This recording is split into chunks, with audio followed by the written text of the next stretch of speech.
Hello दोस्तों, स्वागत है आप सभी का आपके अपने YouTube channel competitive classes for library science में।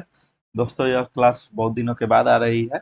मैं किसी काम में बहुत बिजी हो गया था, जिस कारण से आपको यह क्लास अब से लगातार मिलेगी। तो दोस्तों, जो यह क्लास है वह Bihar librarian KVS NBS EMRS की वैकेंसी और केवीएस की जो वैकेंसी है इस वर्ष आने वाली है। और जो लेटेस्ट न्यूज है वह यह है कि केवीएस और एनवीएस का जो नया रूल और रेगुलेशन जो है नियुक्ति से संबंधित, वो कुछ ही दिन पहले प्रकाशित हुआ था। तो आप सभी तैयारी में जुट जाइए। और इसी सीरीज में जो कि हम लोग कर रहे थे, एमसीक्यू क्वेश्चन कर रहे थे, और जिसमें आज हम लोग कंप्यूटर टेक्नोलॉजी करने वाले हैं। तो उससे पहले दोस्तों, आप सभी से आग्रह है कि आप हमारे अभी तक टेलीग्राम चैनल से नहीं जुड़े हैं तो आप इस क्यूआर कोड के माध्यम से अथवा डिस्क्रिप्शन में दिए हुए लिंक के माध्यम से आप जुड़ सकते हैं, और व्हाट्सएप चैनल से भी जुड़ सकते हैं। तो दोस्तों, आप हमें कुछ फाइनेंशियल हेल्प भी पहुंचा सकते हैं अगर आपको यह क्लास अच्छी लग रही हो तो। और ज़्यादा समय नहीं लेते हुए हम लोग आज क्लास जल्दी शुरू करेंगे। और जैसा कि हम लोगों ने यूनिट 7 तक हम लोगों ने कंप्लीट कर चुके हैं, जितने भी महत्वपूर्ण एमसीक्यू क्वेश्चन थे वो किए हैं। और उसमें हम लोग कंप्यूटर टेक्नोलॉजी लाइब्रेरी ऑटोमेशन के बारे में हम लोग पढ़ रहे थे। और इसमें भी कंप्यूटर से ही संबंधित है, इसी का पार्ट 1 पार्ट 2 है, जिसमें कि हम लोग कंप्यूटर टेक्नोलॉजी का ही एक पार्ट होता है लाइब्रेरी डिजिटाइजेशन, जिसमें हम लोग लाइब्रेरी डिजिटाइजेशन के संबंधित जितने भी महत्वपूर्ण प्रश्न होंगे वो करेंगे। और यह इस श्रृंखला का प्रथम सेट है यूनिट 8 का। तो ज़्यादा समय नहीं लेते हुए हम लोग क्लास शुरू करते हैं, और आप स्क्रीन पे देख सकते हैं कि पहला प्रश्न दिया हुआ है, जिसमें कहा गया है लोकस। लोकस प्रोग्राम एक प्रकार का प्रोग्राम होता है, an international community initiative by, यानी कि लोकस कार्यक्रम जो है किस अंतर्राष्ट्रीय सामुदायिक पहल के द्वारा लोकस प्रोग्राम दिया गया था। तो सर्वप्रथम मैं आप सभी को बता दूं कि जो लोकस है वह 1999 1999 ईस्वी में आया था। और इसके जो ऑप्शन है, ए ऑप्शन है एमआईटी लाइब्रेरी, बी ऑप्शन है स्टैनफोर्ड यूनिवर्सिटी, सी ऑप्शन है यूनिवर्सिटी ऑफ वाइकाटो, और डी ऑप्शन है यूनिवर्सिटी ऑफ समथैम्पटन। तो आपको इसमें बताना है, इस प्रश्न में यह जवाब देना है आप सभी को कि यह जो लोकस कार्यक्रम है वह किस अंतर्राष्ट्रीय समुदाय की पहल है। तो इस प्रश्न का सही जवाब आप सभी के समक्ष हो जाएगा ऑप्शन बी, स्टैनफोर्ड यूनिवर्सिटी के द्वारा पहल किया गया था, और इसी के द्वारा लोकस प्रोग्राम संचालित किया जाता है। और यह जो है 1999 लोकस की हम लोग डिटेल्स में अगर बात करें, तो लोकस की और भी बात करें तो यह सर्वप्रथम तो आप याद रखेंगे 1998 1999 में फाउंड हुआ था। और यह जो है ये भी महत्वपूर्ण चीज है कि याद रखिए किसके द्वारा किया गया था, तो David doctor David S H Rosenthal. और दूसरा जो है इन्हीं के साथ मिलकर विक्टोरिया रिच इन दोनों ने, doctor David S H Rosenthal और विक्टोरिया रिच ने मिलकर लोकस का स्थापना किया था 1999 ईस्वी में। ठीक है। और यह जो है स्टैनफोर्ड यूनिवर्सिटी का एक पहल है। और लोकस का आपको फुल फॉर्म भी कभी कभी पूछ लिया जाएगा, तो इस चीज को भी आप लोग याद रखेंगे। इसका फुल फॉर्म हो जाता है lots of copies keep stop save. यानी इससे आप लोग समझ सकते हैं कि किसी भी चीज का बहुत सारे कॉपी को हम लोग सेफ रखते हैं, उसी का फुल फॉर्म होता है लोकस का लॉट्स ऑफ कॉपीज की स्टॉप सेफ। लोकस के बारे में मैंने संपूर्ण जानकारी दी 1999 ईस्वी में doctor David S H Rosenthal और विक्टोरिया रिच के द्वारा इसे दिया गया था। और यह जो है लोकस क्या है अगर आपसे पूछ लिया जाए, तो यह डिजिटल प्रिजर्वेशन है। क्या है? डिजिटल प्रिजर्वेशन में उपयोग में आता है। जैसा कि आप लोग इसके फुल फॉर्म में ही देख सकते हैं कि यह प्रिजर्वेशन को ही बताता है। Lots of copies keep stop safe, यानी कि बहुत सारे कॉपीज को हम लोग सेफ रख रहे हैं, तो यह प्रिजर्वेशन का ही कार्य कर रहा है। और चलिए आज लोकस के बारे में इतना ही अभी, और अगला प्रश्न पे चलते हैं। नेक्स्ट प्रश्न है, लोकस के बाद हम लोग अब क्लॉक्स से संबंधित एक प्रश्न है, जो कि एक प्रकार का प्रोग्राम है। क्लॉक्स क्या है? एक प्रकार का प्रोग्राम है। और पूछा गया है आपसे प्रश्न में कि क्लॉक से progress is related to, clocks कार्यक्रम किससे संबंधित है? तो ए ऑप्शन दिया हुआ है कंप्यूटर वायरस, बी ऑप्शन दिया हुआ है इंस्टीट्यूशनल रिपोजिटरी, सी ऑप्शन दिया है लॉन्ग टर्म डिजिटल प्रिजर्वेशन, और डी दिया हुआ है प्रोग्रामिंग लैंग्वेज। तो इसमें आप सभी को बताना है कि क्लॉक्स किससे संबंधित है। देखिए, जो मैं प्रश्न करवाता हूँ आप सभी को लगता होगा कि थोड़ा डिफिकल्ट क्वेश्चन है, परंतु जो जैसे जैसे कंपटीशन बढ़ रहा है और आप रिसेंटली जो एग्जाम हुए हैं उसके प्रश्नों को निकाल कर आप अगर उसे हल करेंगे तो आप पाएंगे कि आजकल इस तरह के एडवांस प्रश्न भी पूछे जा रहे हैं। पहले 2014-13 के और 15-16 तक के आपसे सिंपल सिंपल प्रश्न पूछे जाती थी। फ्लैग के बारे में पूछ लिया जाता था, आईएलए के बारे में पूछ लिया जाता था, सिलीप के बारे में पूछ लिया जाता था, ठीक है। और रंगनाथन का कब जन्म हुआ, रंगनाथन ने सीसी कब दिया, और ट्रिपल सी कब स्थापित किया गया, इस प्रकार के सिंपल सिंपल प्रश्न पूछे जाते हैं। कंप्यूटर में भी पूछ लिया जाता था कि फर्स्ट जनरेशन कब से कब तक का समय अवधि होता है, सेकंड जनरेशन कब होता है, और कंपाइलर का क्या काम होता है, असेंबलर का क्या काम होता है, इंटरप्रेशनर का क्या कार्य होता है। तो ये सभी चीजें पहले पूछी जाती थी, लेकिन अभी जो 2022-23 के बाद जो अभी प्रश्न पूछे जाते हैं, अथवा यूजीसी नेट में पूछे गए हो प्रश्न, अथवा यूजीसी नेट का तो कभी भी जो भी एग्जाम होती है इसका पेपर का जो लेवल होता है बढ़िया रहता है। लेकिन हम लोग बात कर रहे हैं केवीएस, एनवीएस, ईएमआरएस, ठीक है, डीएसएसबी, और राजस्थान लाइब्रेरियन, जो कि अभी फॉर्म भी आया है इसका। राजस्थान लाइब्रेरियन ग्रेड थर्ड का फॉर्म आया है, आप सभी अगर नहीं भरे होंगे तो भरेंगे।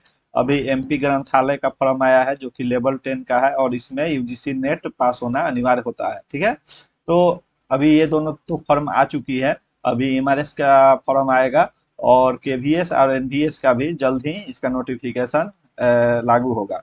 और जहां तक बिहार लाइब्रेरियन के जो स्टूडेंट है वे तैयारी करें। कुछ संकेत मिले हैं, लेकिन जिस तरह से सरकार टाल मटोल करती है तो कोई पुख्ता नहीं कहा जा सकता है कि लाइब्रेरियन की बिहार में आने ही वाली है। परंतु अगर आपने कोर्स किया हुआ है और इसके प्रति आपकी जिज्ञासा रहती है तो आप पढ़ सकते हैं। बिहार लाइब्रेरियन की भी बहाली आने के कुछ संकेत मिलते हैं। हालांकि 100% नहीं कहा जा सकता है कि इसकी बहाली आएगी, परंतु आपके समक्ष ये सभी एग्जाम्स है जो इससे कि केवीएस, एनवीएस, ईएमआरएस, डीएसएसबी और राजस्थान और एमपी ग्रंथालय, जो कि बिहार लाइब्रेरियन से कहीं बढ़कर अच्छे वेतनमान इसमें आपको मिलते हैं, ठीक है।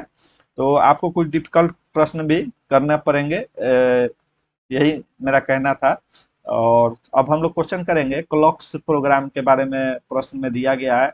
तो क्लॉक्स प्रोग्राम किससे रिलेटेड है? तो सर्वप्रथम तो हम लोग सर्वप्रथम हम लोग क्लॉक्स के बारे में जानना चाहते हैं कि क्लॉक्स का आखिरकार फुल फॉर्म क्या होता है, ठीक है। CLOCK तो क्लॉक्स का सर्वप्रथम फुल फॉर्म हम लोग अगर बात करें तो उसका फुल फॉर्म होता है कंट्रोल लॉक्स, ठीक है। क्योंकि लोकस के बारे में अभी हम लोगों ने पढ़ा, lots of copies keep safe, जिसका फुल फॉर्म होता है। और इसी के आगे अगर आप सी लगा हुआ है तो कंट्रोल सिर्फ लगा दीजिएगा, CNTROLLED, कंट्रोल्ड। और जो लोकस का फुल फॉर्म जैसा कि मैंने अभी बताया है, lots of copies keep safe होता है। तो यह लोकस को कंट्रोल करने का कार्य करता है क्लॉक्स, ठीक है। और प्रश्न में पूछा गया है कि यह किससे संबंधित है, तो यह भी प्रिजर्वेशन का कार्य करता है। डिजिटल जो भी सामग्री होती है लाइब्रेरी में, तो डिजिटल प्रिजर्वेशन के रूप में इसका उपयोग किया जाता है, ठीक है। और यह जो है प्रश्न में जो पूछा गया है कि किससे संबंधित है, तो कंप्यूटर वायरस नहीं है, इंस्टीट्यूशन रिपोजिटरी का भी कार्य नहीं करता है, और ना ही यह प्रोग्रामिंग लैंग्वेज है, बल्कि यह लॉन्ग टर्म डिजिटल प्रिजर्वेशन का कार्य करता है। जिस प्रकार लोकस के बारे में अभी हम लोगों ने पढ़ा, तो लोकस क्या था, तो इसको हम लोग कह सकते हैं कि शॉर्ट टर्म जो होता है, शॉर्ट टर्म डिजिटल प्रिजर्वेटिव होता है। जबकि जो क्लॉक्स होता है इसको भी प्रिजर्व करने का कार्य करता है, तो इसीलिए इसे हम लोग लॉन्ग टर्म डिजिटल प्रिजर्वेशन कहते हैं। आशा करते हैं आप लोग इस प्रश्न को समझे होंगे।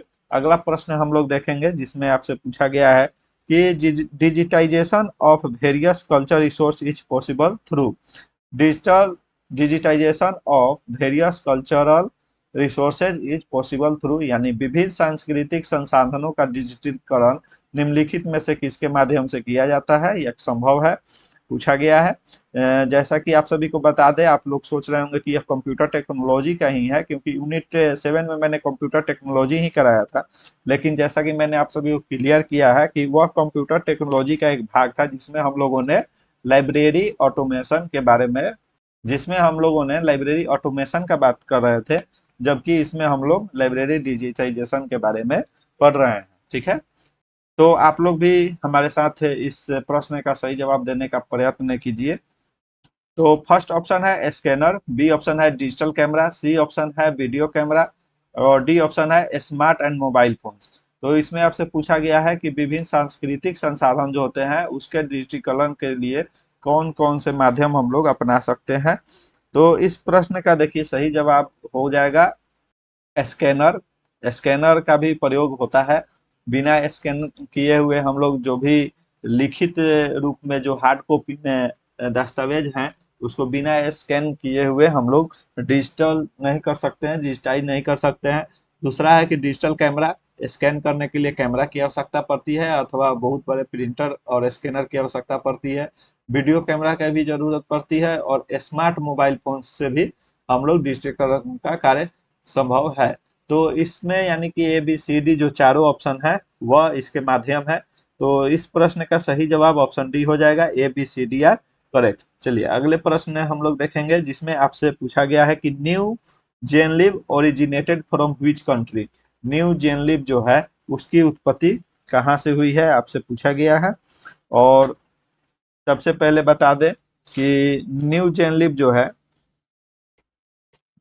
यह एक प्रकार का न्यू जेनलिब, याद रखिएगा आपसे प्रश्न पूछा जाता है तो न्यू जेनलिब अगर पूछा जाए कि क्या है तो यह जो है एक प्रकार का इंटीग्रेटेड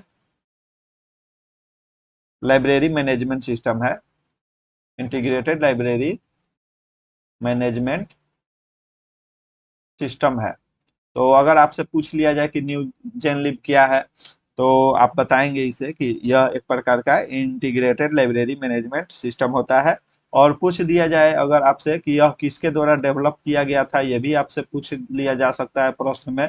तो यह जो है डेवलप किया गया था सिद्धार्थ इराबोलू और एलजे हारावू द्वारा। ठीक है, और इसके वेरस सॉल्यूशन प्राइवेट लिमिटेड द्वारा किया जाता है। तो इस चीज को भी याद मैं यहाँ लिख दे रहा हूँ। इसको देखिए, इसको जो है डेवलप किया गया था सिद्धार्थ इराबोलू और एलजे हरावू द्वारा। ठीक है, इन दोनों का संयुक्त प्रयास के द्वारा ही न्यू जेनलिब की उत्पत्ति की गई थी। और न्यू जेनलिब की उत्पत्ति कब हुई थी ये भी आपसे पूछा जा सकता है।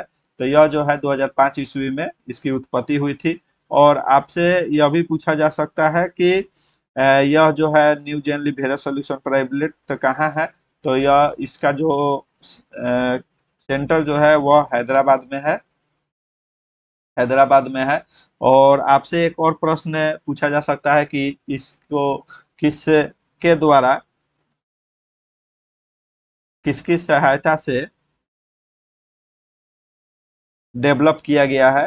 तो यह वेरस सॉल्यूशन प्राइवेट लिमिटेड, याद रखिएगा वेरस सॉल्यूशन प्राइवेट लिमिटेड, इसके द्वारा इसकी डेवलपमेंट में इसकी महत्वपूर्ण भूमिका रही है। और प्रश्न में पूछा गया है कि न्यू जेनलिब की उत्पत्ति किस देश से हुई है। तो जो न्यू जेनलिब की उत्पत्ति है वह इंडिया से मानी जाती है, जो कि ऑप्शन ए में है। इस प्रश्न का सही जवाब ए हो जाएगा।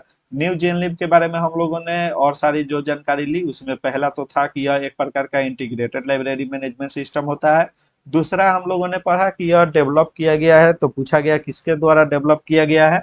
तो यह जो है सिद्धार्था इराबोलू और एलजे हराऊ द्वारा डेवलप किया गया है। तीसरा जो बात है कि यह 2005 ईस्वी में डेवलप की गई थी और यह भैरव सॉल्यूशन प्राइवेट लिमिटेड द्वारा मतलब इसमें इसकी भूमिका रही है। ठीक है, नेक्स्ट प्रश्न हम लोग देखेंगे जिसमें आपसे अभी से पूछा गया है कि TKDL is developed and manage by. TKDL किसके द्वारा विकास और प्रबंधन किसके द्वारा किया जाता है? तो फर्स्ट ऑप्शन है नेशनल लाइब्रेरी एंड ट्रिपल आरएलएफ, जिसको हम लोग राजा राम मोहन राय लाइब्रेरी फाउंडेशन कहते हैं, और यह 1972 ईस्वी में डेवलप किया गया था। ठीक है। CSIR, triple RLF, CSIR and AYUSH, AYUSH and national library, ये चार ऑप्शन दिए हुए हैं और आपसे पूछा गया है कि टीकेडीएल किसके द्वारा डेवलप किया गया है। तो सर्वप्रथम मैं आप सभी को बताऊं,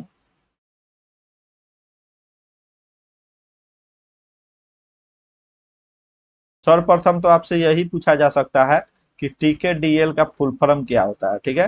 तो इसका फुल फॉर्म होता है the traditional knowledge digital library.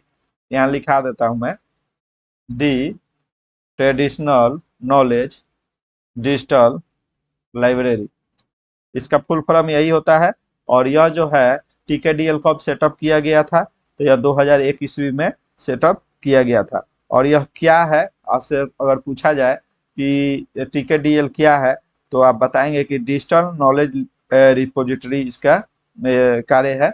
यानी कि डिजिटल नॉलेज रिपोजिटरी एक प्रकार का रिपोजिटरी है जो कि डिजिटली फॉर्म में है।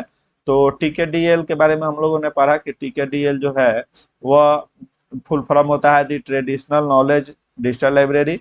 सेकेंड हम लोगों ने पढ़ा कि टीकेडीएल जो है 2001 ईस्वी में आई थी। और थर्ड जो है यह एक प्रकार का डिजिटल नॉलेज रिपोजिटरी है। जिस प्रकार से हम लोगों ने पढ़ा कि जो न्यूजेन लिब के बारे में, कि न्यूजेन लिब क्या है, तो वह क्या था, इंटीग्रेटेड लाइब्रेरी मैनेजमेंट सिस्टम। ठीक है। परंतु टीकेडीएल की बात करें तो यह डिजिटल नॉलेज रिपोजिटरी है। इस चीज को आप लोग याद रखेंगे।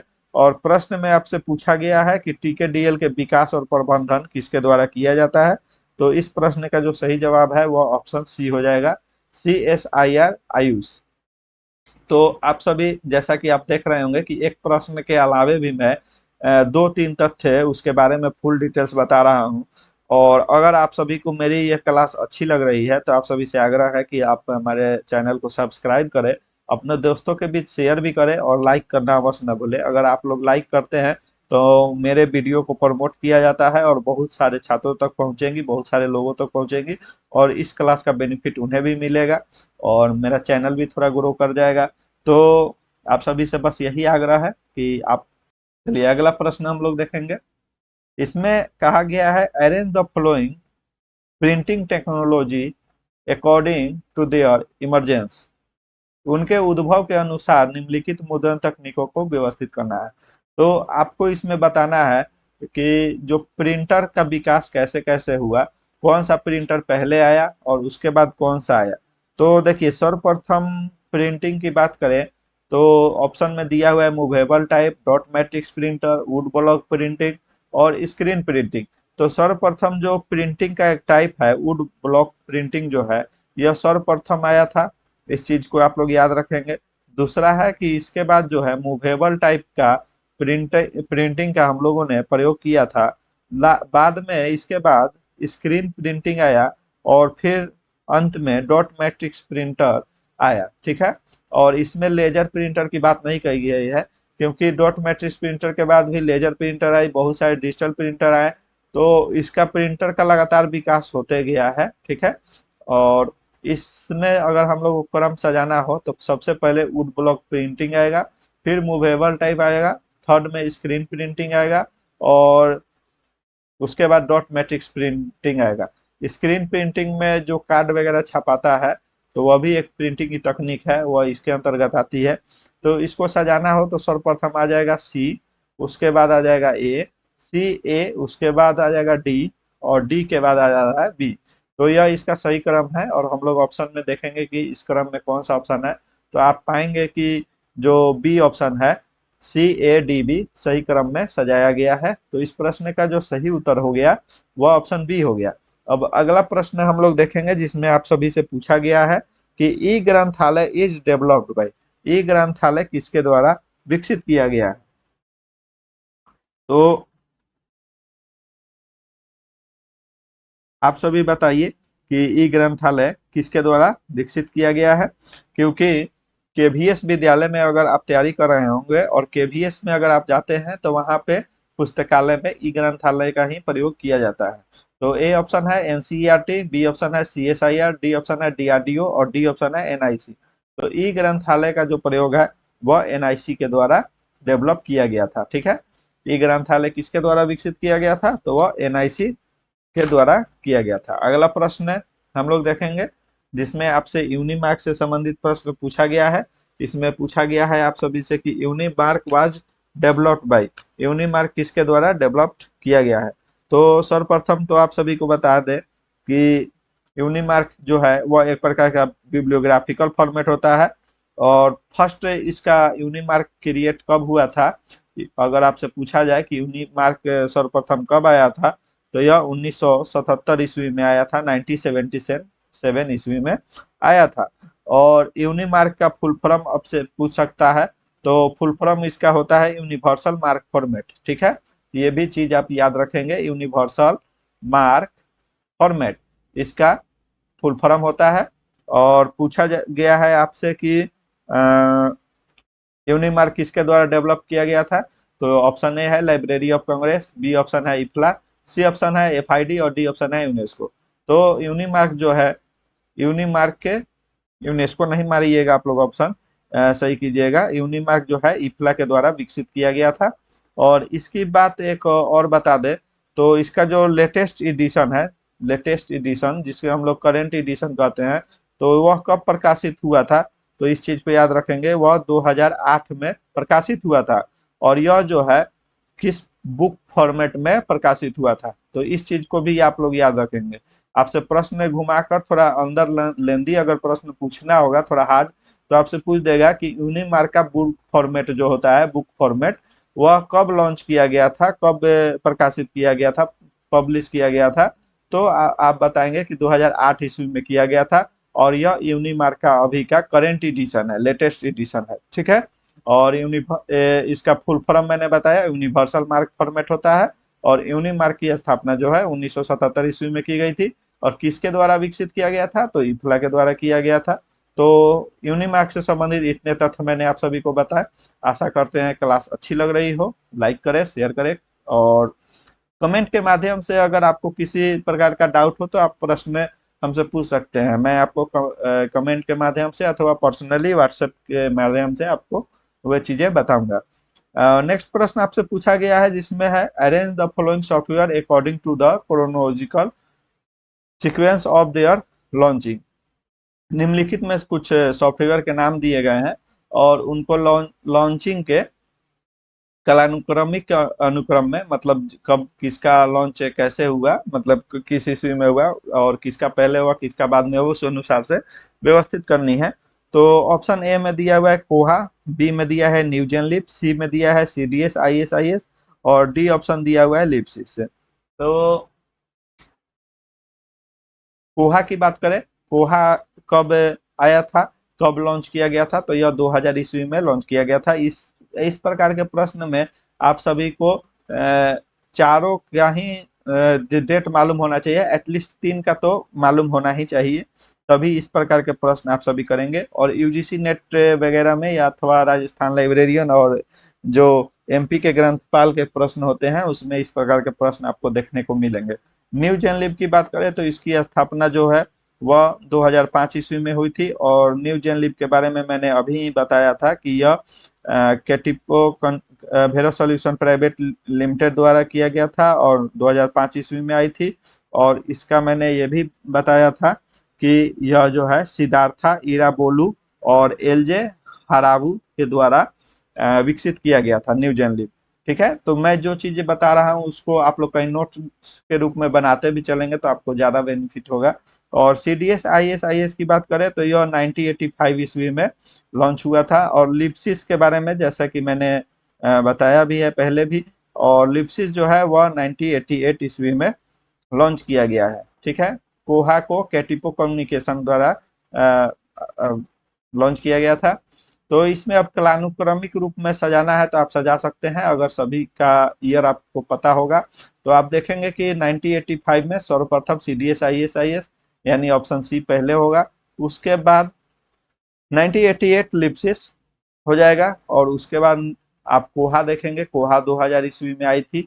और उसके बाद बी ऑप्शन में दिया हुआ है न्यू जेनलिप, जो कि 2005 ईस्वी में आई थी। तो बी ऑप्शन हो जाएगा, यानी कि इसका सही फॉर्मेट होगा सी डी ए बी। तो आप देखेंगे कि ऑप्शन में सी डी ए बी आपको कहाँ दिख रहा है, तो आप पाएंगे कि ऑप्शन सी में सी डी ए बी सही क्रम में सजाया हुआ है। और इस प्रश्न का जो सही जवाब है वो ऑप्शन सी होगा। अगला प्रश्न हम लोग देखेंगे, जिसमें पूछा गया है identify the following institutional archives repositories freely available. स्वतंत्र रूप से उपलब्ध निम्नलिखित संस्थागत अभिलेखागार रिपोजिटरी की पहचान करें। इसमें फर्स्ट ए ऑप्शन है प्रोजेक्ट म्यूज, बी ऑप्शन है web of science, C option है ई प्रिंट और डी ऑप्शन है ओपन डोर। ठीक है, तो पहले तो आप सभी मुझे कमेंट के माध्यम से project Muse, web of science, E print और ओपन डोर, इन चारों को कालानुक्रमिक अनुसार में सजाकर कमेंट के माध्यम से मुझे बताएंगे इसका सही जवाब।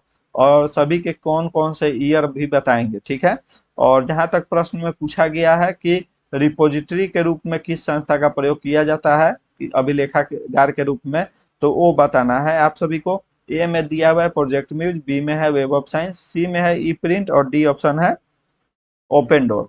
ठीक है, तो इसमें जो रिपोजिटरी के रूप में हम लोग ई प्रिंट और ओपन डोर का इस्तेमाल करते हैं। तो इस प्रश्न का सही जवाब जो हो जाएगा वह option C and D are correct हो जाएगा, जो कि आप ऑप्शन सी में देख सकते हैं। ऑप्शन सी देखिए, इसमें सी एंड डी आर करेक्ट दिया हुआ है। इस प्रश्न का सही जवाब ऑप्शन सी हो जाएगा। नेक्स्ट प्रश्न हम लोग देखेंगे, जो कि प्रोजेक्ट म्यूज से संबंधित है। इसमें मैंने ईयर आप सभी को इसलिए नहीं बताया कि एक तो आप कमेंट के माध्यम से बताइए ताकि मुझे भी पता चले आप सभी को कितनी जानकारी है, आप लोग कितने दिल लगाकर पढ़ रहे हैं। हालांकि इन सभी से संबंधित प्रश्न जो है आगे आएंगे, और मैं जैसे जैसे प्रश्न आएंगे तो उसको मैं व्याख्या करूंगा बहुत ही डिटेल्स रूप में। तो उसमें आपको ईयर भी, ओरिजिन ईयर भी मैं बताऊंगा। ठीक है, तो यहाँ पे प्रश्न आपसे पूछा गया है कि project Muse and online database of academic journals and electronic books was founded in 1993 at, यानी आपसे पूछा गया है कि प्रोजेक्ट म्यूज जो है एक प्रकार का अकादमिक पत्रिका और इलेक्ट्रॉनिक पुस्तकों का ऑनलाइन डाटाबेस है, जो कि 1993 में प्रकाशित हुआ था, स्थापित हुआ था। तो वह किसके द्वारा स्थापित किया गया था यह आपको बताना है। तो एक तो आप सभी को इस प्रश्न का जवाब मिल गया कि जो प्रोजेक्ट म्यूज है वह 1993 ईस्वी में आया था। ठीक है, अब ये बताना है कि जो प्रोजेक्ट म्यूज जो है वह किस यूनिवर्सिटी द्वारा दिया गया था। तो ए ऑप्शन है ऑक्सफोर्ड यूनिवर्सिटी, बी ऑप्शन है स्टैनफोर्ड यूनिवर्सिटी, सी ऑप्शन है यूनिवर्सिटी ऑफ साउथहैम्पटन और डी ऑप्शन है जॉन हॉपकिंस यूनिवर्सिटी। तो इस प्रश्न का सही जवाब अगर हम लोग देखें तो ये डी ऑप्शन जो है, जॉन हॉपकिंस यूनिवर्सिटी, जो कि यूनाइटेड स्टेट यूएस में, अमेरिका में स्थित है। ठीक है, तो इसके ही प्रयास से प्रोजेक्ट म्यूज की स्थापना की गई थी। ठीक है, नेक्स्ट प्रश्न हम लोग देखेंगे, जिसमें पूछा गया है आप सभी से which among the following colours are use to highlight publishers archiving policies under Sherpa Romeo project. Sherpa Romeo project परियोजना के तहत प्रकाशकों की संग्रह नीतियों को उजागर करने के लिए निम्नलिखित में से किस रंग का उपयोग किया जाता है। ए ऑप्शन में दिया हुआ है ग्रीन, बी ऑप्शन में है ब्लू, सी ऑप्शन में है येलो और डी ऑप्शन में दिया है व्हाइट। ठीक है, तो आपसे पूछा गया है कि जो शेरपा और रोमियो जो प्रोजेक्ट है वह, तो आप प्रश्न से जान सकते हैं कि वह जो है आर्चाइविंग का कार्य करती है। ठीक है, और इसमें पूछा गया है कि किस कलर का प्रयोग किया जाता है। तो ए ऑप्शन है ग्रीन, बी ऑप्शन है ब्लू, सी ऑप्शन है येलो और डी ऑप्शन है व्हाइट। तो देखिए इसमें ग्रीन कलर का भी प्रयोग होता है, ब्लू कलर का भी प्रयोग होता है, येलो और व्हाइट। तो इस प्रश्न का सही जवाब जो है ऑप्शन डी हो जाएगा, A B C D are correct हो जाएगा। परंतु मैं बता दूं कि जो ग्रीन कलर का प्रयोग पूछा जाए अगर आपसे कि किसके लिए किया जाता है, तो यह जो है प्रिंट और पोस्ट प्रिंट के लिए इसका प्रयोग किया जाता है। इस चीज को आप लोग नोट करेंगे और याद रखेंगे। ग्रीन कलर का प्रयोग किस लिए किया जाता है, तो प्रिंट और पोस्ट प्रिंट के रूप में इसका प्रयोग किया जाता है। अगर आपको पूछ दिया जाए कि ब्लू कलर का क्या यूज होता है, तो इसका होता है archive post print. Archive post print इसके प्रयोग में आता है। येलो की बात की जाए तो यह प्री प्रिंट के रूप में इसका प्रयोग होता है। और व्हाइट की बात की जाए तो नॉट फॉर्मली सपोज होता है इसका, मतलब जो कि सपोर्ट नहीं करता है। आर्चाइविंग लिख लीजिएगा, आर्चाइविंग नॉट फॉर्मली सपोर्टेड। तो इसके लिए इन सभी कलरों का प्रयोग किया जाता है। तो शेरपा रोमियो में अगर पूछ दिया जाए कि किस कलर का प्रयोग किया जाता है, तो इन सभी कलर का प्रयोग किया जाता है, green, blue, yellow, white. Green का कलर जो प्रयोग होता है वह प्रिंट और पोस्ट प्रिंट के लिए किया जाता है। ब्लू का जो है अर्चाई पोस्ट प्रिंट के लिए इसका उपयोग में आता है। येलो प्री प्रिंट के लिए। और व्हाइट जो है अर्चाइविंग नॉट फॉर्मली सपोर्टेड के लिए इसका उपयोग किया जाता है।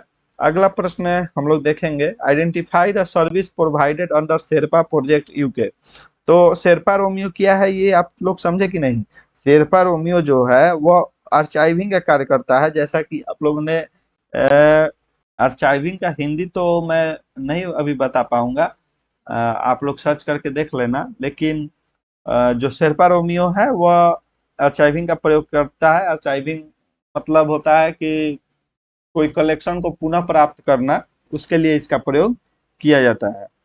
ये प्रश्न जो है वह है, identify the service provided under Sherpa project UK. Sherpa परियोजना यूके के अंतर्गत प्रदान की जाने वाली सेवाओं की पहचान बताएं। ए है शेरपा रोमियो, बी है शेरपा जूलियट, सी है ओपन डोर और डी है शेरपा सर्च। तो आप सभी बताइए कि शेरपा परियोजना के अंतर्गत इसमें से किसका प्रयोग किया जाता है। तो देखिए शेरपा के जो है यह इन सभी का प्रयोग किया जाता है। Sherpa Romeo, Sherpa Juliet, open door और शेरपा सर्च, इन चारों का ही शेरपा प्रोजेक्ट के लिए प्रयोग किया जाता है। और शेरपा प्रोजेक्ट जो है वह यूके में स्थापित है, यह चीज को याद रखिएगा। अच्छा, शेरपा रोमियो का प्रयोग किस लिए किया जाता है, तो इसको आप सभी याद रखेंगे, ये याद करने वाली चीज है। ये जो है publishers copyright and archiving policy के लिए इसका प्रयोग किया जाता है। Publishers copyright and archiving policies. देखिए बहुत स्टूडेंट्स हैं उनको मन नहीं लगेगा ये पढ़ने के लिए, लेकिन इस प्रकार के प्रश्न आते हैं। और आजकल के जो शिक्षक हैं यूट्यूब पे जो पढ़ा रहे हैं, ऐसा नहीं कहता हूँ कि अच्छा नहीं पढ़ाते हैं, बहुत अच्छे पढ़ाते हैं। परंतु वे जो है क्या करते हैं कि इस प्रकार के जो डीपली प्रश्न पूछे जाते हैं, मुझे नहीं लगता है, मैंने भी कितने सर टीचर्स लोग का क्लास भी देखा है कि आखिरकार मुझे भी उस तरह से किस प्रकार के पढ़ाया जाए, इस प्रकार का फीडबैक मिले, तो वो चीज देखने के लिए किया है। लेकिन मैंने ये पाया है कि इस प्रकार के जो प्रश्न होते हैं जो कि डीपली होते हैं, और परीक्षाओं में खासकर यूजीसी नेट की परीक्षाओं में और राजस्थान लाइब्रेरियन तथा जो कॉलेज लेवल की लाइब्रेरियन की परीक्षाएं होती है, जैसे कि मध्य प्रदेश ग्रंथपाल के आए थे, तो इस प्रकार के प्रश्न पूछे जाते हैं। तो थोड़ा डीपली है, थोड़े हार्ड है, लेकिन आप लोग समझिएगा इसको तो आपके लिए आसान होगा। तो शेरपा रोमियो की याद कीजिएगा कि यह जो है पब्लिशर्स कॉपीराइट और आर्काइविंग पॉलिसीज के लिए प्रयोग किया जाता है। उसी प्रकार से शेरपा जूलियट की अगर बात करें, तो शेरपा जूलियट का प्रयोग जो होता है research funders, archiving mandates and guidelines के लिए इसका प्रयोग किया जाता है। मैं यहाँ लिख देता हूँ, आप सभी नोट कर लेंगे। तो देखिए इसके लिए प्रयोग किया जाता है research funders, archiving mandates and guidelines के लिए प्रयोग आता है। आपसे प्रश्न इंडिविजुअली भी पूछा जा सकता है कि शेरपा रोमियो को प्रयोग किस लिए किया जाता है।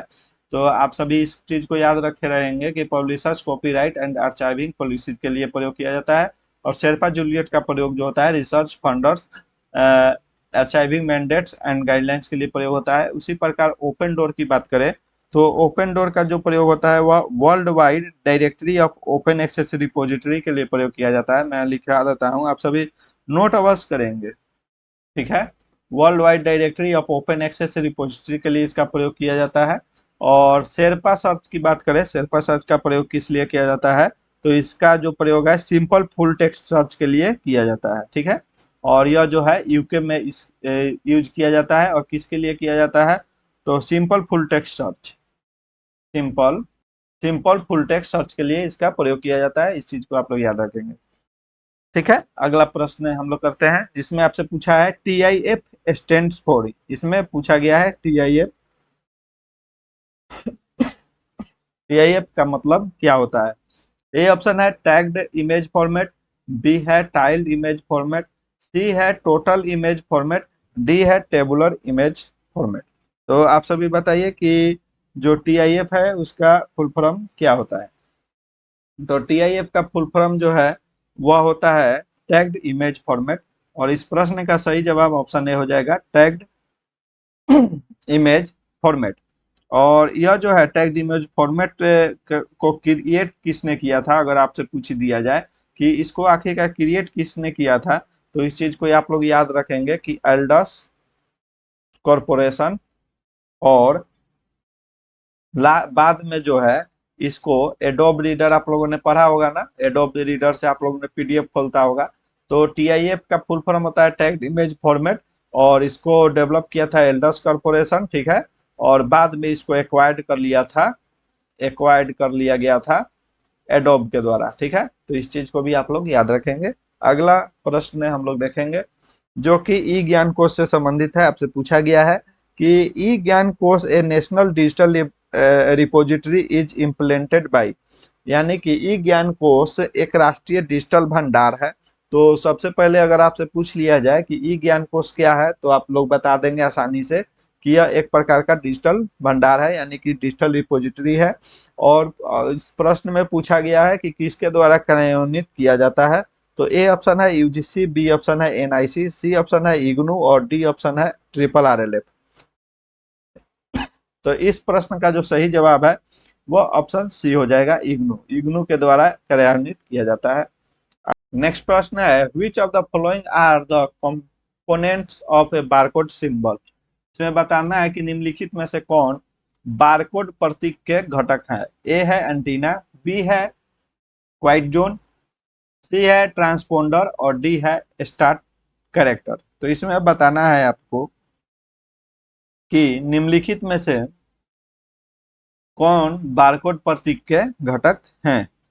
तो इसमें जो है बारकोड के जो कंपोनेंट्स, यानी कि सिंबल की बात हम लोग करें तो 5 प्रकार के बारकोड के सिंबल होते हैं। बारकोड के 5 सिंबल होते हैं, ठीक है।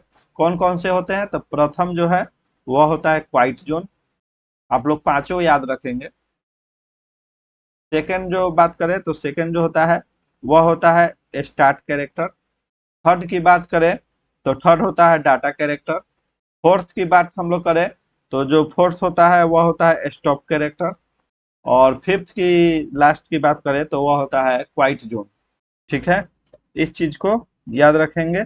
तो इसमें आप सभी से पूछा गया है कि कौन कौन से बारकोड के सिंबल हैं, उसके कंपोनेंट्स हैं। तो एक तो है क्वाइट जोन है, और दूसरा जो है वह है स्टार्ट कैरेक्टर है, जो कि आप यहाँ पे देख सकते हैं। क्वाइट जोन और स्टार्ट कैरेक्टर जो है इसके सिंबल होते हैं। तो बी और डी देखेंगे किस ऑप्शन में है। तो ऑप्शन डी देखिए आप लोग, बी और डी आर करेक्ट दिया हुआ है। तो यह जो है बारकोड सिंबल का प्रतीक है। नेक्स्ट प्रश्न हम लोग देखेंगे। नेक्स्ट प्रश्न में आप सभी से पूछा गया है कि identify the content management software from the following. निम्नलिखित में से सामग्री प्रबंधन सॉफ्टवेयर की पहचान करना है। इसमें से आपको बताना है कि कौन सा कंटेंट मैनेजमेंट सॉफ्टवेयर है। ए ऑप्शन है निम्न लाइब्रेरी मैनेजर, बी ऑप्शन है ई प्रिंट, सी ऑप्शन है ड्रूपल और डी ऑप्शन है लिपसिस। तो इसमें से बताना है आपको कि कंटेंट मैनेजमेंट सॉफ्टवेयर कौन सा है। तो इसमें कंटेंट मैनेजमेंट सॉफ्टवेयर जो है ऑप्शन डी है ड्रूपल।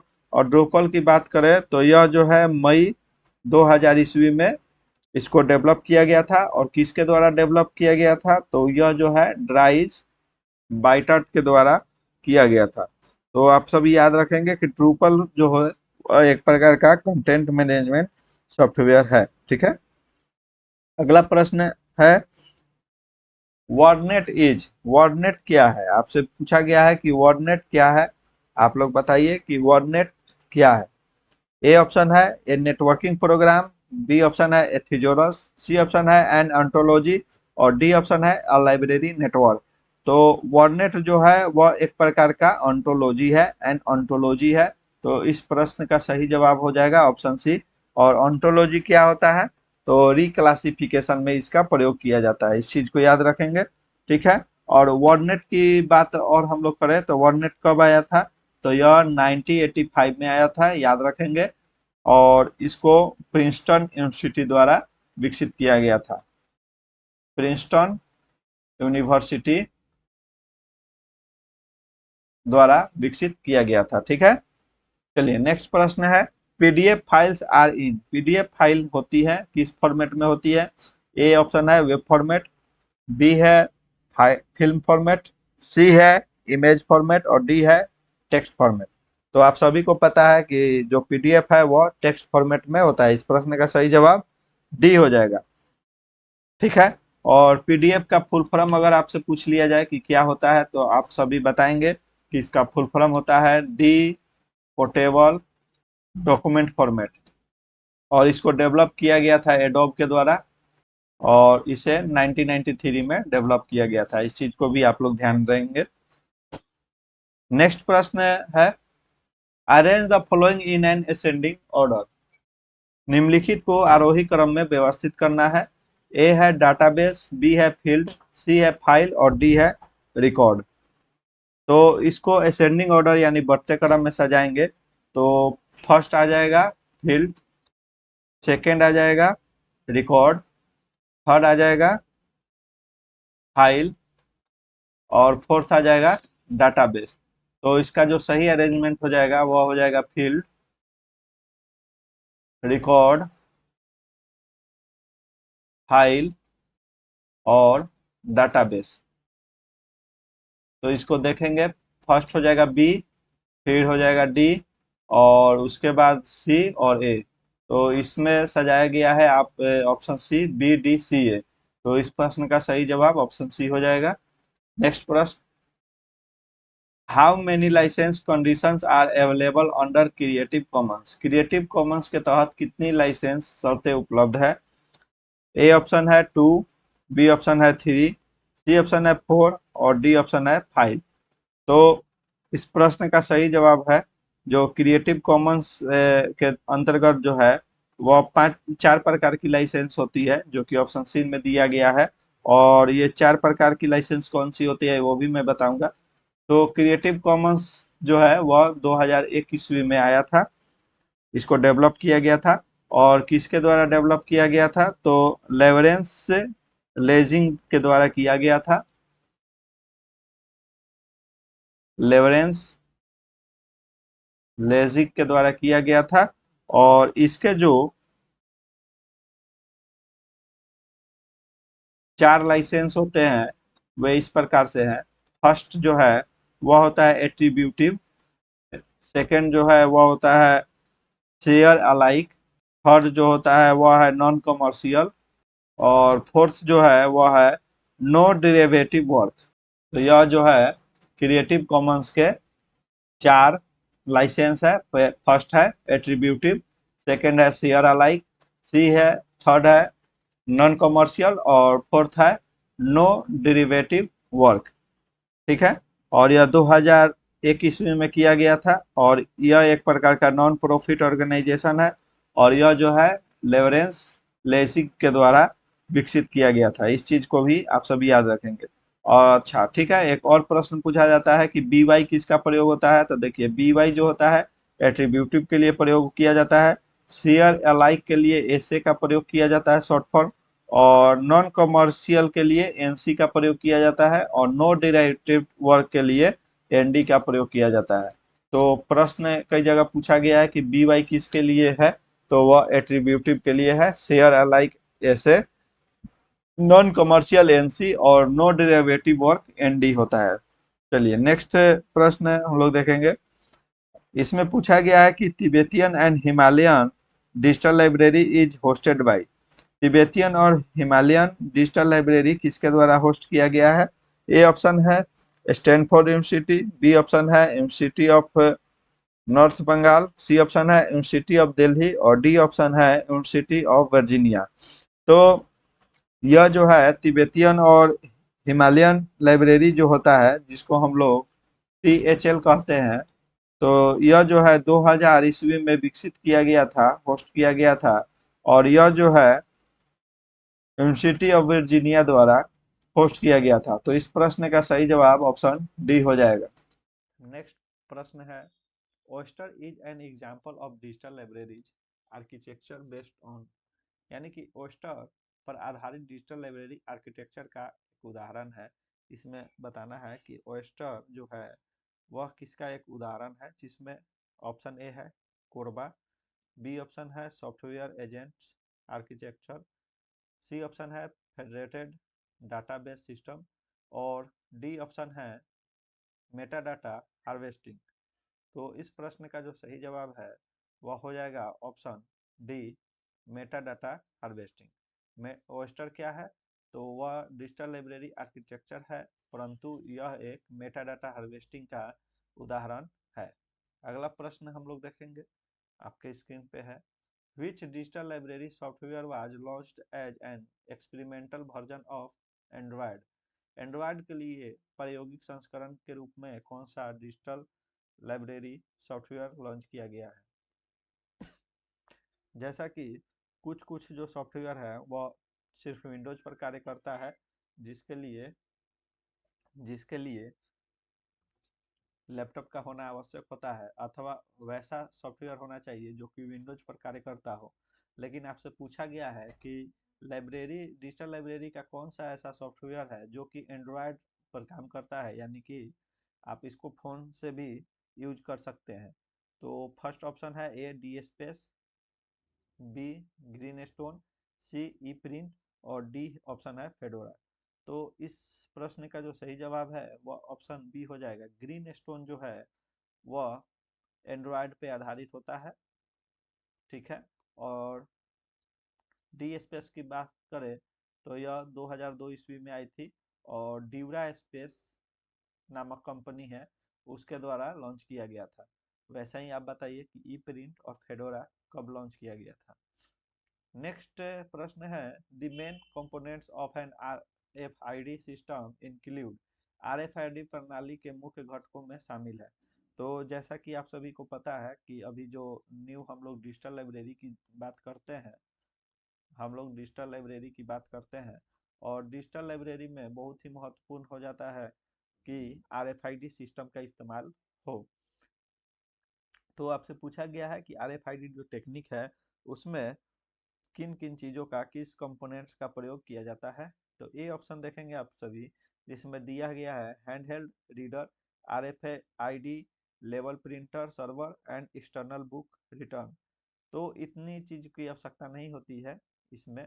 तो बी ऑप्शन देखेंगे हम लोग, आरएफआईडी टैग, जो कि इसमें शामिल होता है रीडर और सेंसर, एंटीना एंड सर्वर। और भी ऑप्शंस देखेंगे जिसमें दिया हुआ है RFID level printer, sensors, antenna and server. D option में है RFID tags, server, external book return, sensor. तो देखिए इस ऑप्शन में जो ए है उसमें तो एक सर्वर होता है, लेकिन एक्सटर्नल बुक रिटर्न नहीं होता है, ठीक है। तो ये ऑप्शन वैसे ही कटा नहीं होगा। ये जो सी ऑप्शन है इसमें आरएफआईडी लेवल प्रिंटर की बात कही गई है, जो कि नहीं होता है। और सेंसर और एंटीना सर्वर होता है आरएफआईडी में। और आरएफआईडी में आरएफआईडी टैग भी होता है और सर्वर होता है, बट एक्सटर्नल बुक रिटर्न नहीं होता है। तो आप बी ऑप्शन देखेंगे, बी ऑप्शन में गौर कीजिएगा, इसमें आरएफआईडी टैग्स दिया हुआ है, रीडर्स और सेंसर्स भी दिया हुआ है और एंटीना एंड सर्वर भी दिया हुआ है। तो ये तीनों ही चीजें इसमें होती है। तो इस प्रश्न का सही जवाब ऑप्शन बी हो जाएगा। नेक्स्ट प्रश्न है, communities is a component of following digital library software. समुदाय निम्नलिखित डिजिटल लाइब्रेरी सॉफ्टवेयर का एक घटक है। आपको बताना है कि जो निम्नलिखित में से ऑप्शन दिया हुआ है उसमें से कौन सा डिजिटल लाइब्रेरी सॉफ्टवेयर में समुदाय का एक घटक है। तो ए ऑप्शन है GSDL, बी ऑप्शन है डी स्पेस, सी ऑप्शन है फेडोरा और डी ऑप्शन है आई कोर। तो इस प्रश्न का सही आंसर हो जाएगा ऑप्शन बी, डी स्पेस। और डी स्पेस का और भी हम लोग बात करें तो डी स्पेस जैसा कि मैंने बताया था कि 2002 ईस्वी में ये लॉन्च हुआ था और नवंबर 2002 में हुआ था, इस चीज़ को याद रखेंगे।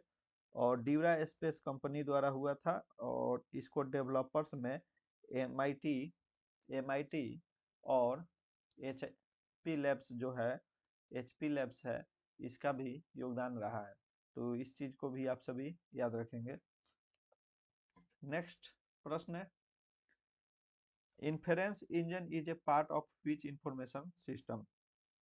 पूछा गया है कि इन्फेरेंस इंजन जो होता है वह किस सूचना प्रणाली का एक हिस्सा है। ए ऑप्शन में है मैनेजमेंट इंफॉर्मेशन सिस्टम, जिसको हम लोग एमआईएस के नाम से जानते हैं, और बी ऑप्शन है डिसीजन सपोर्ट सिस्टम, सी है एक्सपर्ट सिस्टम और डी है ओपन सिस्टम। तो इन्फेरेंस इंजन जो है वह एक प्रकार का एक्सपर्ट सिस्टम होता है, इस चीज को आप सभी याद रखेंगे। इन्फ्रेंस जो सिस्टम होता है, इन्फ्रेंस इंजन जो होता है, सॉरी इन्फ्रेंस इंजन जो होता है वह दरअसल एक प्रकार का लॉजिकल रूल्स बनाने का कार्य करता है नॉलेज के लिए और इंफॉर्मेशन के लिए, ठीक है। और यह एक प्रकार का क्या है, तो एक्सपर्ट सिस्टम है, इस चीज को आप सभी याद रखेंगे। ऑप्शन सी इसका सही आंसर हो जाएगा। अगला प्रश्न है, radio frequency identification is use in library for. Radio frequency identification का उपयोग पुस्तकालय में किसके लिए किया जाता है। जैसा कि पिछले प्रश्न में हम लोग बताए थे कि RFID का में कौन कौन सा कंपोनेंट्स होता है, और इस प्रश्न में पूछ लिया गया है कि RFID का यूज किन किन चीजों में किया जाता है। तो ए ऑप्शन है circulation of documents, B option है cataloguing of documents, C option है सिक्योरिटी ऑफ डॉक्यूमेंट्स और डी ऑप्शन है एक्विजिशन ऑफ डॉक्यूमेंट्स। तो इस प्रश्न का ऑप्शन देखेंगे, ए में है ABDR करेक्ट, बी में है ABCR करेक्ट और सी ऑप्शन में है BCDR करेक्ट और डी ऑप्शन में है ANCR करेक्ट। तो इसमें से बताना है कि RFID का प्रयोग किसके लिए किया जाता है। तो इसमें RFID का मुख्यतः जो प्रयोग होता है वह सर्कुलेशन ऑफ डॉक्यूमेंट्स के लिए प्रयोग किया जाता है और सिक्योरिटी ऑफ डॉक्यूमेंट्स के लिए किया जाता है, ताकि कोई पाठक पुस्तक को चुरा कर या उसको नुकसान नहीं पहुंचाए, उसके लिए इसका प्रयोग किया जाता है। तो ANCR करेक्ट हो जाएगा। तो इस प्रश्न के ऑप्शन डी में ANCR करेक्ट दिया हुआ है, जो कि इस प्रश्न का सही उत्तर हो जाएगा। अगला प्रश्न हम लोग देखेंगे, जिसमें से आपसे पूछा गया है कि ओपेक के पेपर इज ए, अपारदर्शी कागज एक है। ओपेक पेपर क्या है पूछा गया है। तो इसके ऑप्शन है ultra white paper, ultra white thin paper, transparent paper और डी ऑप्शन में दिया हुआ है नॉन ट्रांसपेरेंट पेपर। तो इसमें बताना है कि ओपेक पेपर क्या होता है। तो इस जो नॉन ट्रांसपेरेंट पेपर होता है, अपारदर्शी पेपर उसको कहा जाता है, जो कि आर पार नहीं दिखे, तो नॉन ट्रांसपेरेंट पेपर को हम लोग ओपेक पेपर कहते हैं। इस प्रश्न का सही उत्तर ऑप्शन डी हो जाएगा। अगला प्रश्न है, use of microfilming is considerable reduced due to. Microfilming का उपयोग काफी कम हो गया है, इसके क्या कारण है। तो ए ऑप्शन है high cost involve in it, क्या इसमें अधिक कॉस्ट के कारण, बी ऑप्शन है need for use microfilm reader, C option है availability of better technology in the form of digitisation और डी ऑप्शन है ऑल ऑफ द अबव। तो माइक्रोफिल्म अब बंद इसलिए हो गया है क्योंकि यह काफी महंगा होता है और उससे भी कम कीमत में आजकल बहुत सारी नई टेक्नोलॉजी आ गई है, यानी कि availability of better technology in form of digitisation. और तीसरा क्या है कि need for use microfilm reader, इसका भी प्रयोग काफी बढ़ गया है, इसलिए इस प्रश्न का सही जवाब ऑप्शन डी हो जाएगा, all of the above. Next प्रश्न है, which of the following is not related to linked open data. निम्नलिखित में से कौन लिंक्ड ओपन डाटा से संबंधित नहीं है। ए ऑप्शन है RDF, बी ऑप्शन है HTTP, सी ऑप्शन है URI और लास्ट डी ऑप्शन है Z39.50। तो इसमें आपको बताना है कि कौन सा लिंक्ड ओपन डाटा से संबंधित नहीं है। तो इस प्रश्न का सही जवाब हो जाएगा डी, Z39.50। Z39.50 का मुख्यतः जो उपयोग होता है वह इंफॉर्मेशन रिट्राइवल के लिए किया जाता है। इस चीज को आप सभी याद रखेंगे। ठीक है, बाकी ये तीनों ऑप्शंस है, RDF जिसको रिसोर्स डिस्क्रिप्शन फ्रेमवर्क कहा जाता है, HTTP hyper text transfer protocol होता है, और URI, इन तीनों का जो प्रयोग होता है वह लिंक्ड ओपन डाटा के रूप में किया जाता है। ठीक है, और लिंक्ड डाटा के बारे में हम लोग बात करें तो जो लिंक्ड डाटा होता है वह 2006 ईस्वी में इसका अ, इस टर्म को जो है दिया था टिम बर्नर्स ली के द्वारा दिया गया था। इस चीज को भी याद रखेंगे, टिम बर्नर्स ली के द्वारा 2006 ईस्वी में दिया गया था लिंक्ड डाटा। ठीक है, वैसे ही डब्ल्यू डब्ल्यू डॉट अगर पूछ लिया जाए किसके द्वारा दिया गया है तो वो भी टिम बर्नर्स ली हो जाएगा। या अगर पूछ दिया जाए कि लिंक्ड ओपन डाटा किसके लिए दिया गया है तो वह टिम बर्नर्स ली के द्वारा दिया गया था। 2006 में इस टर्म को क्वाइन किया गया था। ठीक है, अगला प्रश्न हम लोग देखेंगे। अगला प्रश्न आप सभी से पूछा गया है कि which are learning management system from the following, निम्नलिखित में से लर्निंग मैनेजमेंट सिस्टम कौन सा है। और इसके ऑप्शन है A open Biblio, B Moodle, C A tutor और डी न्यूजेनलिब। जैसा कि पिछले प्रश्न में न्यूजेनलिब के बारे में भी बता दिया हूं मैंने, और ऐसे ही बहुत सारे टर्म्स आते जाएंगे अगले अगले प्रश्न में जिसमें सभी का मैं व्याख्या करूंगा। तो इस प्रश्न में पूछा गया है कि लर्निंग मैनेजमेंट सिस्टम कौन सा है। ठीक है, लर्निंग मैनेजमेंट सिस्टम कौन सा है। तो इस प्रश्न में जो है एक मूडल और दूसरा जो ट्यूटर है, यह दोनों ही लर्निंग मैनेजमेंट सॉफ्टवेयर के अंतर्गत आता है। तो इस प्रश्न का सही जवाब B and C are correct हो जाएगा, ऑप्शन बी। देखिए, एक लर्निंग मैनेजमेंट सॉफ्टवेयर होता है, एक लाइब्रेरी मैनेजमेंट सॉफ्टवेयर होता है। तो ऐसे ही आपसे पूछा जा सकता है कि लर्निंग मैनेजमेंट सिस्टम के अंतर्गत कौन आता है, लाइब्रेरी मैनेजमेंट से सिस्टम के अंतर्गत, या उसके कौन से सॉफ्टवेयर इसके अंतर्गत आते हैं। तो उन चीज़ों को इंडिविजुअली आप सभी याद करेंगे। नेक्स्ट पूछा गया है ए tutor was first release in, A tutor को पहली बार कब रिलीज किया गया था। तो ट्यूटर, पहले आप जानिए कि ए ट्यूटर क्या होता है। ए ट्यूटर जो है वह क्या होता है, तो ये जो है एक प्रकार का open source web based learning content management system है। वेब बेस्ड, तो ये क्या है, ये ट्यूटर क्या है, तो open source web based learning content management system है। इसको हम लोग LCMS, इसका शॉर्ट फॉर्म में हम लोग जानते हैं। ठीक है, और इसको डेवलप किसके द्वारा किया गया था, अगर आपसे पूछा जाए कि इसे डेवलप किसके द्वारा किया गया था, तो यह जो है PHP के द्वारा, ठीक है, PHP और GPL के द्वारा डेवलप किया गया था। ठीक है, और यह सबसे प्रथम कब रिलीज हुआ था, तो यह हुआ था 2002 के अंतिम में इसको रिलीज किया गया था। तो ये ट्यूटर से संबंधित इतना चीज जानना महत्वपूर्ण है कि यह एक प्रकार का open source web based learning content management system है जिसको हम लोग LCMS कहते हैं, और यह डेवलप्ड किसके द्वारा किया गया था, तो PHP और GPL के द्वारा। और कब यह डेवलप हुआ था, तो 2002 ईस्वी में हुआ था। तो इस प्रश्न का सही जवाब ऑप्शन सी 2002 हो जाएगा। अगला प्रश्न हम लोग देखेंगे जिसमें पूछा गया है कि a set of best practice for publishing and interlinking structured data on the web is known as, web पर व्यवस्थित डेटा प्रकाशित करने और इंटरलिंक करने के लिए सर्वोत्तम प्रक्रियाओं के एक सेट को निम्न में से किसके रूप में जाना जाता है। इसका ऑप्शन है, फर्स्ट ऑप्शन है डिस्ट्रीब्यूटेड डाटा, बी ऑप्शन है वेब डाटा, सी है अनमार्क डाटा, और डी ऑप्शन है लिंक डाटा। तो इसमें आप सभी को बताना है कि वेब पर व्यवस्थित डेटा प्रकाशित करने और तथा उसके इंटरलिंक करने के लिए सर्वोत्तम जो प्रक्रिया होती है उसका एक सेट के रूप में किसे जाना जाता है। तो इस प्रश्न का जो सही जवाब है वो ऑप्शन डी हो जाएगा, लिंक्ड डाटा, यानी कि ऑप्शन डी। नेक्स्ट प्रश्न है which of the following are the basic component of expert system.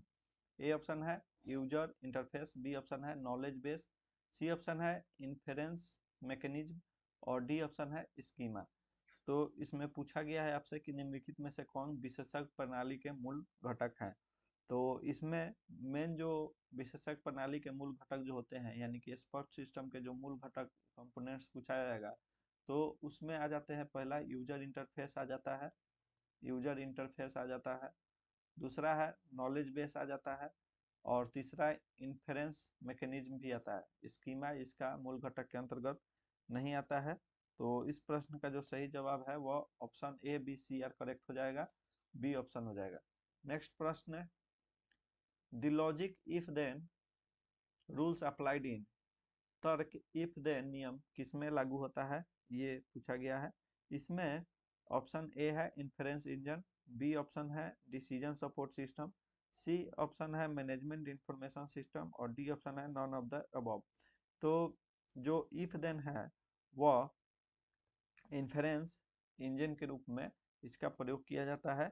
इस प्रश्न का सही जवाब ऑप्शन ए हो जाएगा। ठीक है।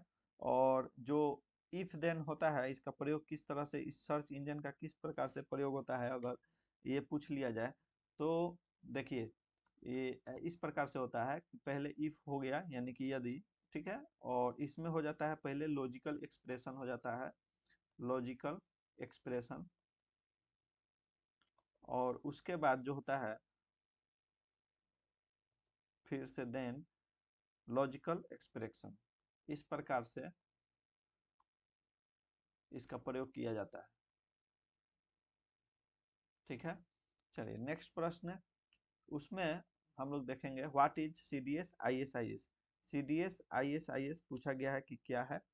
तो इसके ऑप्शंस हैं, फर्स्ट ऑप्शन है a word processing software, B option है an information storage and retrieval system, C option है ए स्प्रेडशीट और डी ऑप्शन है ए प्रोग्रामिंग लैंग्वेज।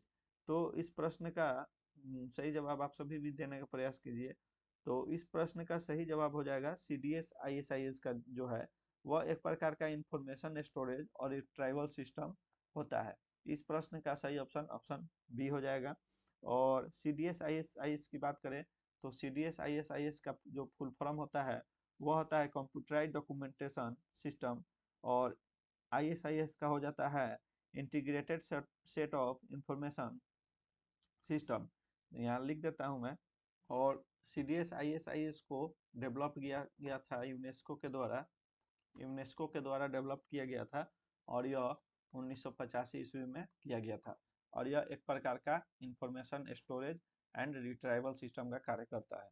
अगला प्रश्न, ontology consist of the following components. Ontology निम्नलिखित में से किस घटक से मिलकर बनता है। तो इसके ऑप्शन ए है level directory data and separator, B option है substance attributes relations and functions, C option है entities attributes relation and function और डी ऑप्शन है concept attributes relation and instance. तो ऑन्टोलॉजी की बात करें तो इसके जो प्रमुख घटक जो होते हैं, कंपोनेंट्स जिसको हम लोग कहते हैं, इसके जो प्रमुख कंपोनेंट्स होते हैं उसके अंतर्गत पहला आ जाता है कंसेप्ट, दूसरा जो है वो आ जाता है एट्रीब्यूट्स, तीसरी की बात करें तो तीसरा जो होता है वो होता है रिलेशंस, और चौथा जो होता है वो होता है इंस्टांसेस। तो देखेंगे कि ये चारों किस ऑप्शन में है, concept attributes relations and instances. तो आप पाएंगे कि ऑप्शन डी में ये चारों चीजें हैं जो कि ऑन्टोलॉजी से के प्रमुख घटक हैं। अगला प्रश्न हम लोग देखेंगे, इसमें पूछा गया है कि knowledge graph is related to, ज्ञान ग्राफ किससे संबंधित है। ए ऑप्शन है रेडिफ, बी ऑप्शन है याहू, सी ऑप्शन है गूगल और डी ऑप्शन है अल्टाविस्टा। तो नॉलेज ग्राफ जो होता है वह एक नॉलेज बेस्ड सर्विस है जो कि गूगल के द्वारा तैयार किया गया है। तो यह गूगल से संबंधित है। अगर आपसे प्रश्न पूछा गया है कि नॉलेज ग्राफ किससे रिलेटेड है तो याद रखेंगे कि गूगल से संबंधित है, नॉलेज ग्राफ गूगल से संबंधित होता है। नेक्स्ट प्रश्न, विच of the following is asynchronous mode of communication. निम्नलिखित में से कौन सा संचार का अतुल्यकालिक मोड है। ए ऑप्शन है इंस्टेंट मैसेजिंग, बी ऑप्शन है ईमेल, सी ऑप्शन है वीडियो कॉन्फ्रेंसिंग और डी ऑप्शन है VoIP। VoIP का फुल फॉर्म है वॉइस ओवर इंटरनेट प्रोटोकॉल, इसका फुल फॉर्म होता है। तो आपसे पूछा गया है एसिंक्रोनस मोड ऑफ कम्युनिकेशन के बारे में, तो इस प्रश्न का सही जवाब हो जाएगा ऑप्शन बी। ईमेल जो होता है वह एसिंक्रोनस मोड ऑफ कम्युनिकेशन के अंतर्गत आता है। अगला प्रश्न है identify the odd one which does not belong to the group. उस उस विषम की पहचान कीजिए जो समूह से संबंधित नहीं है। तो इसके ऑप्शंस हैं ए लिथोग्राफी, बी रिफ्लेक्स कॉपिंग, सी थर्मोग्राफी और डी जो है डायजो प्रिंटिंग। तो उस विषम की पहचान करना है जो कि समूह से संबंधित नहीं है, जो कि एक जैसा नहीं है। तो इसमें जो है लिथोग्राफी जो है और रिफ्लेक्स कोपिंग है और डाइजो प्रिंटिंग जो है, यह कहीं ना कहीं तीनों एक तरह से समान रूप से पाया जाता है, जबकि थर्मोग्राफी जो है वह इससे भिन्न है। तो इस प्रश्न का सही जवाब ऑप्शन सी हो जाएगा, थर्मोग्राफी। ठीक है। अगला प्रश्न है Mukta Bodh is an Indian digital library deals with. Mukta Bodh एक भारतीय डिजिटल पुस्तकालय से संबंधित है। तो आखिरकार मुक्ता बोध होता क्या है, ये पूछा गया है। तो ए ऑप्शन है एंथ्रोपोलॉजी, बी है आर्कोलॉजी, सी है इंडोलॉजी और डी है सोशियोलॉजी। तो सर्वप्रथम मुक्ता बोध के बारे में हम लोग जानेंगे। तो मुक्ता बोध क्या है, तो यह जो है इंडोलॉजिकल रिसर्च इंस्टीट्यूट जो है, मुक्ता बोध इंडोलॉजिकल रिसर्च इंस्टीट्यूट जो कि नई दिल्ली में स्थित है।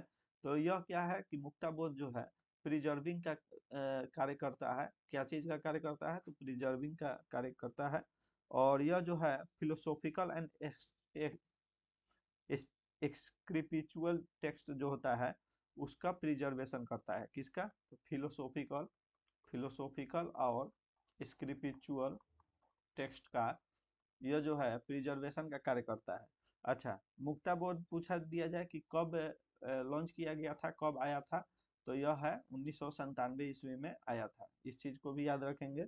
और किसके द्वारा किया गया था, तो गुरुमयी चिदभिल्ला सनंदा के द्वारा किया गया था। ठीक है। तो इसका नाम थोड़ा टेढ़ा है, आपको लिख देता हूँ, आप लोग याद करेंगे। गुरु मई, ये इनका नाम है। इन्हीं के द्वारा मुक्ता बोध का लॉन्च किया गया था और 1997 ईस्वी में किया गया था। मुक्ता बोध जो है प्रिजर्विंग का कार्य करता है। और किस प्रकार के टेक्स्ट को प्रिजर्व करता है, तो स्क्रिप्चुअल टेक्स्ट को और फिलोसॉफिकल टेक्स्ट को यह प्रिजर्व करने का कार्य करता है। तो यह क्या हुआ, एक प्रकार का इंडोलॉजी से संबंधित है। यह इंडोलॉजी से संबंधित डिजिटल पुस्तकालय को प्रिजर्व करता है। नेक्स्ट प्रश्न है which of the following is a synchronous communication tool that can be used in learning. निम्नलिखित में से कौन सा एक तुल्यकालिक संचार उपकरण है जिसका उपयोग ई लर्निंग में किया जाता है। ए ऑप्शन है ईमेल, बी ऑप्शन है मेलिंग, सी ऑप्शन है न्यूज ग्रुप और डी ऑप्शन है इंस्टेंट मैसेजिंग। तो इसमें से हम लोग सिंक्रोनस एसिंक्रोनस कम्युनिकेशन के बारे में अभी हम लोगों ने पढ़ा था। तो एसिंक्रोनस कम्युनिकेशन में हम लोगों ने पढ़ा था कि इसके अंतर्गत जो है ईमेल आता है। ठीक है। लेकिन अभी पूछा गया कि सिंक्रोनस जो कम्युनिकेशन होता है वह किस प्रकार के लर्निंग की सुविधा प्रदान करती है। तो इसमें ऑप्शन ए है मेलिंग, सॉरी ईमेल, दूसरा है मेलिंग लिस्ट, थर्ड है न्यूज ग्रुप्स और डी है इंस्टेंट मैसेजिंग। तो जब भी इंस्टेंट मैसेजिंग का कार्य जो भी किया जाता है वह सिंक्रोनस मेथड के अंतर्गत आता है, सिंक्रोनस कम्युनिकेशन के अंतर्गत आता है। इस प्रश्न का सही जवाब जो है वह ऑप्शन डी हो जाएगा। नेक्स्ट प्रश्न हम लोग देखेंगे। नेक्स्ट प्रश्न में पूछा गया है which of the following are webzine. निम्नलिखित में से कौन सा वेबजीन है। तो ए ऑप्शन में है ईमेल मैगजीन, बी है ई कॉन्फ्रेंस, सी है ऑनलाइन बुलेटिन और डी जो है वह है इलेक्ट्रॉनिक न्यूज लेटर। तो इलेक्ट्रॉनिक कॉन्फ्रेंस जो होता है, जो कि आजकल ऑनलाइन कॉन्फ्रेंस होता है, वह प्राइमरी सोर्स ऑफ इंफॉर्मेशन के अंतर्गत आता है और यह वेबजाइन के अंतर्गत नहीं आता है। जबकि ईमेल पे जो मैगजीन प्राप्त होती है अथवा ऑनलाइन बुलेटिन और इलेक्ट्रॉनिक न्यूज लेटर या पत्रिका जो भी मिलती है वह हम लोग वेबजाइन के अंतर्गत आती है। जबकि इन ई कॉन्फ्रेंस जो होता है वहाँ पे लोग उपस्थित होते हैं और लाइव होती हैं, ना कि यह किसी वेबसाइट पर प्रकाशित होती है। तो जितनी भी वेबसाइट पर प्रकाशित होने वाली चीजें हैं, जैसे कि ईमेल मैगजीन हो गया, ऑनलाइन बुलेटिन हो गया और इलेक्ट्रॉनिक न्यूज़लेटर हो गया, वह वेबजाइन के अंतर्गत आता है। तो इस प्रश्न का सही जवाब हो जाएगा ACNDR करेक्ट। तो आप ऑप्शन देखेंगे, इसमें पाएंगे कि ऑप्शन बी जो है इसमें ACNDR करेक्ट ऑप्शन सही होगा। नेक्स्ट प्रश्न हम लोग देखेंगे जिसमें पूछा गया है कि विच of the following is not a synchronous virtual reference service. निम्नलिखित में से कौन सा एक तुल्यकालिक आभासी संदर्भ सेवा नहीं है? ए ऑप्शन है ईमेल, सॉरी, ए ऑप्शन है चैट, बी ऑप्शन है ईमेल, सी वीडियो कॉन्फ्रेंसिंग और डी वॉइस ओवर आईपी यानी कि VoIP। जैसा कि मैंने बताया था, VoIP का फुल फॉर्म होता है और वॉइस ओवर इंटरनेट प्रोटोकॉल होता है।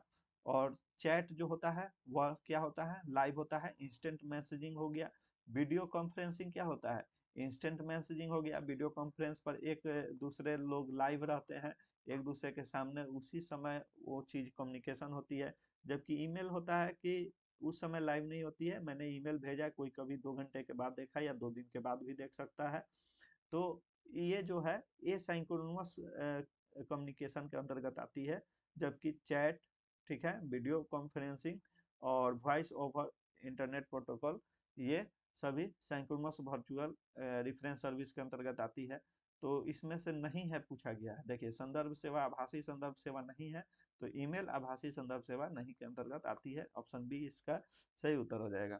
अगला प्रश्न देखेंगे, इसमें पूछा गया है कि न्यू डिलीवरी एप्लीकेशन सॉफ्टवेयर, जिसको सास कहा जाता है और सास का फुल फॉर्म होता है सॉफ्टवेयर एज ए सर्विस। तो पूछा गया है कि यह न्यू डिलीवरी सॉफ्टवेयर कौन सा है जो कि सास पे कार्य करता है? तो ए ऑप्शन दिया हुआ है running remotely on a web server which the user can access by using a web browser. B option है installed and run on a user's computer। C option है available only through a gateway. और D option है a hardware required for a wind. तो तो जो SaaS होता है वह SaaS software as a service, वह क्या है? Running remotely on a web server which the user can access by using a web browser पर आधारित है। इस प्रश्न का सही जवाब ऑप्शन ए हो जाएगा।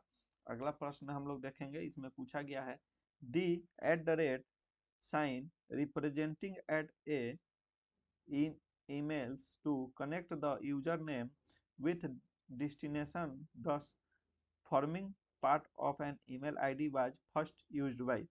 अब इस प्रश्न में इतना सारा जो बड़ा प्रश्न है, इसका कहने का तात्पर्य यह है कि जो @ है, जो ईमेल में हम लोग याद करते हैं, जैसे कॉम्पिटिटिव लिस्ट क्लासेज @gmail.com, इस क्लास का ईमेल है। तो जैसे कि @ जो है, इसमें पूछा गया है कि सर्वप्रथम किसने दिया था। तो सर्वप्रथम जो है ईमेल, पहले हम बता दें कि 1971 ईस्वी में इसका प्रयोग हुआ था और सिंबल का प्रयोग रे टॉमिल्सन ने किया था। सर्वप्रथम रे टॉमलिंसन ने किया था। तो इस प्रश्न का सही जवाब ऑप्शन बी हो जाएगा। अगला प्रश्न हम लोग देखेंगे। अगला प्रश्न पूछा गया है आपसे, project Gutenberg is associated with. Project Gutenberg किसके साथ जुड़ा हुआ है? तो ए ऑप्शन है ई जर्नल, बी ऑप्शन है ई बुक्स, सी ऑप्शन है बिब्लियोग्राफिक डाटाबेस और डी है न्यूमरिक डाटाबेस। तो सबसे पहले तो हम लोग जानेंगे कि प्रोजेक्ट गुटेनबर्ग कब आया था और इसमें किसने इसे दिया था इस टर्म को। तो प्रोजेक्ट गुटेनबर्ग जो है सर्वप्रथम 1971 ईस्वी में आया था और इसे देने वाले जो है माइकल एस हार्ट है। माइकल एस हार्ट हैं, इन्होंने ही दिया था। तो इस चीज को भी याद कर लेंगे। और प्रोजेक्ट गुटेनबर्ग जो है वह ई बुक से संबंधित है। तो इस प्रश्न का सही जवाब ऑप्शन बी हो जाएगा, प्रोजेक्ट गुटेनबर्ग। तो दोस्तों, इस प्रश्न के साथ ही आज का क्लास समाप्त होता है, क्योंकि यह इस क्लास का अंतिम प्रश्न था। और इसके बाद भी हम लोग बहुत सारे प्रश्न करेंगे जो कि सेट 2 में आएगा, जिसमें हम लोग द्वारे द्वारे ज्ञान संपदा के बारे में पढ़ेंगे, चित्र सरीखा के बारे में पढ़ेंगे, ब्लॉग को किसने क्वाइंड किया, वेब ब्लॉग क्या होता है, डाटा माइनिंग क्या होता है, ठीक है, lossy in E compression of image क्या होता है, लॉसलेस कंप्रेशन ऑफ इमेज क्या होता है और कब इसको दिया गया था, जेपीईजी फॉर्मेट का उद्भव कब हुआ था, पीएनजी का उद्भव कब हुआ था, व्यू फाइंड क्या होता है उसके बारे में, तथा और भी बहुत सारे चीज हैं जैसे कि ऑर्किड है, स्वॉर्ड है, SWORD जिसे कहते हैं, कोहा है, आईएएस होता है, जैसे कि हम लोगों ने सास पढ़ा सॉफ्टवेयर एज ए सर्विस पढ़ा, इसी प्रकार से आईएएस होता है, इंफ्रास्ट्रक्चर एज ए सर्विस होता है, वैसे ही पीएएस होता है, प्लेटफॉर्म एज ए सर्विस होता है, ठीक है, क्लाउड कंप्यूटिंग क्या होता है, ऑर्किड आईटी में कितने डिजिट होते हैं, सिस्टम स्टडी के अंतर्गत क्या क्या चीजें आती हैं, सोल 2.0 क्या है, ऐसे बहुत सारे क्वेश्चन है, डीओएबे की फुल फॉर्म क्या होता है, और ठीक है, तो इस प्रकार से और भी बहुत सारे प्रश्न अभी बचे हुए हैं जिसे हम लोग अगले क्लास में करेंगे। और ये जो क्लास अच्छी लगी हो तो आप सभी इस क्लास को सब्सक्राइब करें इस चैनल को और अपने दोस्तों के बीच में अधिक से अधिक शेयर करें। और अभी तक आप हमारे टेलीग्राम चैनल से नहीं जुड़े हैं तो इस क्यूआर कोड के माध्यम से अथवा आप डिस्क्रिप्शन में दिए हुए लिंक के माध्यम से जो टेलीग्राम है उसका लिंक डिस्क्रिप्शन में आप सभी को मिल जाएगा, उसके माध्यम से आप हमारे टेलीग्राम चैनल से जुड़िए। और व्हाट्सएप ग्रुप भी एक बना हुआ है जिसमें लाइब्रेरी साइंस से संबंधित जितने भी लेटेस्ट इंफॉर्मेशन होती है, जितने वैकेंसीज की जानकारी होती है वह आपको टेलीग्राम ग्रुप से अथवा व्हाट्सएप ग्रुप से आपको मिलता है। और इसी के साथ आज का क्लास समाप्त करते हैं। Thank you so much.